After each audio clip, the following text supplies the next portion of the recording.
14 on your Tuesday morning, and on the Health Watch, we are talking about the latest COVID vaccine.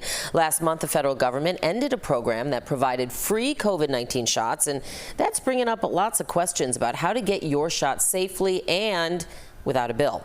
Joining us now to sort through it is Dr. Lisa Ravindra, a primary care physician with Rush University Medical Center. We really appreciate you being here with us this morning.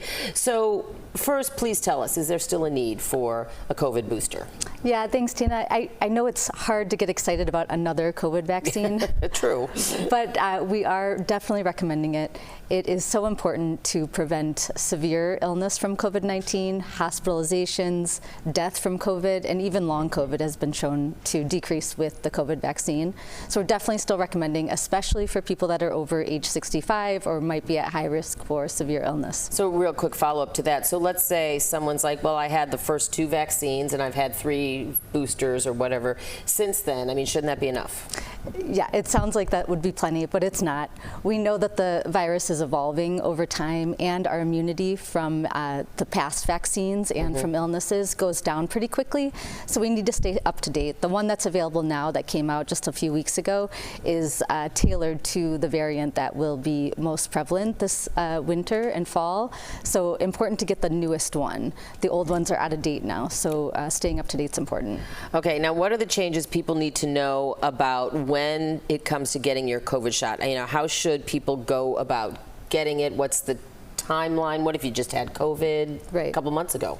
So the CDC is recommending that if somebody had COVID recently, you can wait up to 3 months. So you should have some immunity for that time period, 3 months. If you got a recent COVID shot but not the most updated one, 2 months. So anytime in the next a few weeks, it should be good.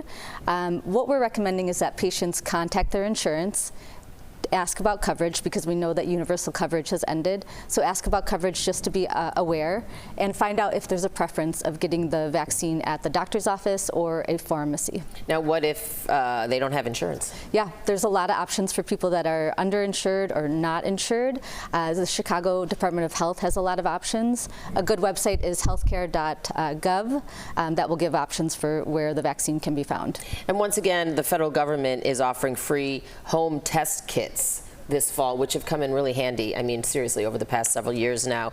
When can we start ordering them specifically, and why are they still so important? Yeah, in the next couple of weeks, it looks like we can start ordering online again. It's helpful to know because we still want to prevent our community from spreading the virus. So testing at home is important so that we can avoid going to work, going to school with the virus and spreading it, so to protect our community. So everyone should have a test kit or 2 on hand at home, just to have it readily available. That's right. Okay. All right. Well, Dr. Lisa Ravindra with Rush University, thank you for all of that advice and for being here this morning. It's important advice. Yeah, thanks so much. All right. Have a great one.